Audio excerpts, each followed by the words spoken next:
Je ne pense pas que Mohamed Iqbal est un réformateur. S'il y a un réformateur, c'est qui a essayé de réformer, qui a amorcé un mouvement de réforme, parce que la réforme, c'est une tâche collective et collégiale, parce que réformer une religion, ce n'est pas l'affaire d'un seul esprit. Il faut qu'il y ait il faut qu'il y ait une école, un madhab, comme on dit, une école constituée. Mohamed Abdou, il a amorcé ce mouvement, même s'il était un petit peu scientiste, très fasciné par le modernisme dans le sens le plus obtus, mais il a osé un certain nombre de chantiers.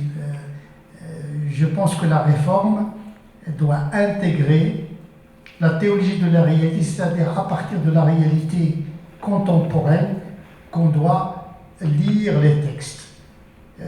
Or, notre réalité aujourd'hui, elle est caractérisée par un ensemble de dimensions. Si on les omet, on ne peut pas réformer. D'abord, l'intrication. Aujourd'hui, toutes les cultures, toutes les religions, tous les systèmes économiques, politiques, théologiques sont intriqués, imbriqués. Alors, on est presque dans une humanité quantique. Il n'y a plus ces frontières-là. Les religions parlaient à un moment donné à leurs fidèles. Aujourd'hui, une religion, elle parle à toute l'humanité en même temps. C'est ce que j'appelle une théologie de l'altérité nécessaire. Je parle aux musulmans et aux non-musulmans en même temps, en tant que théologien musulman.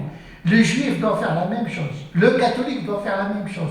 Comment intégrer l'autre dans l'économie de la visibilité et de la pratique? Parce que toute visibilité, toute pratique, toute pensée engage désormais toute l'humanité.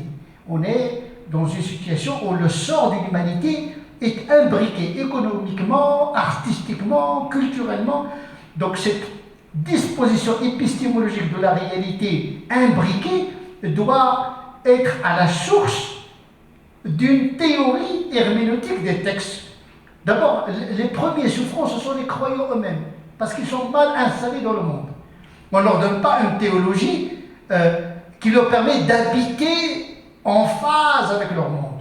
Ils vivent avec un péché originel, avec un sentiment de culpabilité d'être nés ici et maintenant.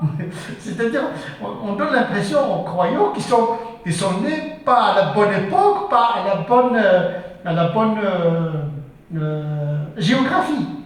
Donc, il y a un discours religieux aujourd'hui qui est diffusé partout, qui crée une violence mentale, spirituelle chez les croyants, qu'ils soient dans les pays musulmans, que ce soit dans les pays occidentaux.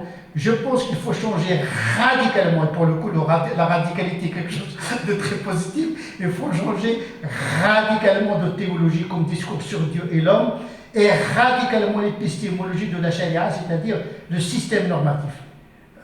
Moi, je ne vais pas faire la publicité à ma paroisse. Je pense que je suis en train d'esquisser quelques éléments de réponse de refondation de la pensée. Je suis dans une approche fondationniste, changer les fondements, et pas changer uniquement le choix et éclectique, parce que pour l'instant, les savants de l'islam, ils choisissent du hanafisme un petit peu, du malikisme un petit peu, de l'ash'arisme. On fait du bricolage théologique, mais on n'a pas constitué une doctrine à partir de notre réalité. Ce chantier-là doit être amorcé. Je pense qu'il y a un peu partout dans le monde des gens qui travaillent en silence, malheureusement. Ce n'est pas médiatisé parce que ça ne mange pas de pain, mais il y a un mouvement aujourd'hui dans le monde musulman qui va dans ce sens-là. Mais sauf qu'il n'est pas visible. Il viendra un moment où il sera visible.